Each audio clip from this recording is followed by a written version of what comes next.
Algo que acontece bastante na vida pastoral, que é uma dica que você, na hora de lidar com pessoas, precisa estar atento. Eu vou extrair aqui de João 21, uma coisa bem corriqueira, mas eu vou extrair aqui como uma ilustração. Diz o texto no verso 13 de João, verso 15 de João 21. Depois de terem comido, perguntou-lhe Jesus a Simão Pedro: Simão Pedro, Simão, filho de João, amas-me mais do que estes? Respondeu-lhe: sim, Senhor, tu sabes que te amo.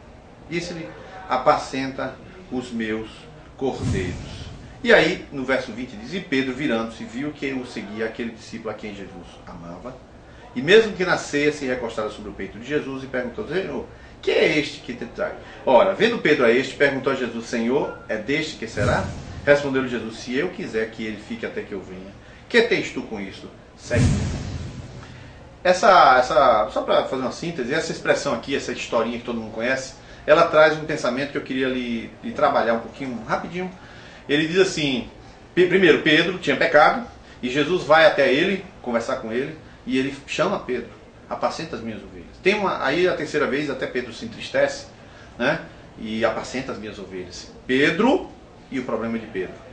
Alguns dizem que como Pedro negou 3 vezes, então foi ministrado 3 vezes para ser curado 3 vezes.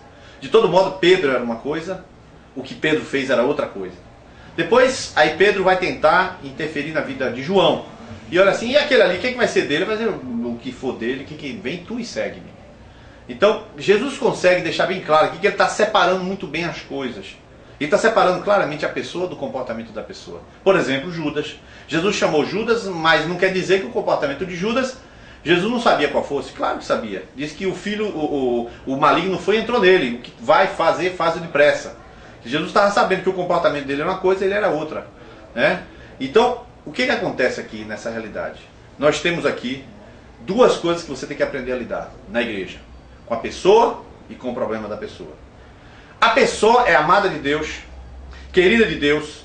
Se estiver errada, Deus a ama. Se ela estiver fora do propósito de Deus, Deus ama do mesmo jeito. Se a pessoa ainda não alcançou aquilo que Deus quer, Deus a ama. Se a pessoa foi embora, Deus a ama. Se a pessoa ela não gosta de Deus, Deus gosta dela. Quer dizer, a pessoa não tem nada a ver com o comportamento dela. Nós temos uma visão de que Deus está de mau humor. Muitos têm a visão de que Deus fica de mau humor. Outros têm a visão de que Deus fica triste quando a pessoa pega. Deus fica triste, fica lá no céu chorando. Que história é essa? Não existe isso. A pessoa, Deus já vê a pessoa como Deus vê as pessoas. Deus amou o mundo de tal maneira. Agora, o comportamento das pessoas, isso é outra história. Aquele comportamento que é reprovável, o comportamento em si, só o próprio comportamento já é uma punição para a pessoa. Porque quando a pessoa está andando errada, que pior punição para a pessoa do que o próprio erro puni-la? Aí alguém acha que Deus vai castigar. Deus castiga, cuidado. Não, Deus não castiga. Deus corrige e só corrige filho. Então quem é filho de Deus vai lá e corrige, faz correção. Correção é como volante, você vira o volante para ir para a posição certa. Mas o que importa é que Deus está olhando a pessoa e está olhando o comportamento. São 2 coisas diferentes. E eu quero saber, pastor, você consegue separar 2 coisas? Você vai cuidar de uma pessoa e a pessoa cometeu um pecado gravíssimo. O que é um pecado gravíssimo? Todo pecado é grave. Todo pecado é grave. Não, mas foi um pecado gravíssimo. Então você fica com raiva da ovelha.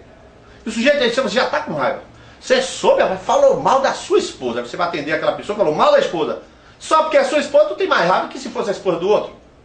Quer dizer, então agora você está parcial. Você tem uma raiva adicional porque é sua esposa, pastor. E não porque é a esposa do irmãozinho.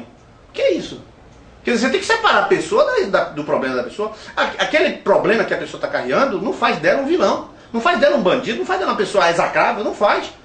Então você, o que você faz? Você pega a pessoa: querida, eu amo você. Você sabe que Deus tem algo bom para você? E o comportamento é horrível, né? Deus tem algo grande para você. Deus não quer isso para você. Você está amando a pessoa, abraça a pessoa, beija a pessoa. E vai tratar o problema. O problema é grave? Seja firme. Seja firme. Mas nem por isso você tem que alterar a voz e gritar com a pessoa. Tu é um cabra safado, rapaz. Não, senhor. Tu é um filho de Deus sem revelação. Tu é uma pessoa, você é uma pessoa que não conseguiu entender o que Deus queria para a tua vida.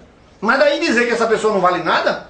Então eu ouço falar que tem um pastor em determinada cidade que ele usa o cinturão e dá surra em gente. Ele tira o cinturão e bate em gente. Bate, e o povo gosta. Isso é uma aberração. Agora, se a gente pudesse, como pastor, dar uma surrinha, as igrejas andavam bem mais rápido, porque as coisas aconteciam mais rápido. Será? Será que se a gente pudesse dar umas palmadas em gente, não acontecia mais rápido? Será mesmo? não era amor, meu querido. Você corrigiu o comportamento, mas não alcançava o amor. Então eu quero deixar claro para você, separe uma coisa da outra. Não fique com raiva de ninguém, não. As pessoas não têm nada a ver, os comportamentos delas são um lixo sobre elas mesmas, são uma desgraça para elas mesmas. E não você ficar agora atiçando o dedo, chamando de descarado, disso, daquilo, aborrecido, não conseguindo dormir. Calma!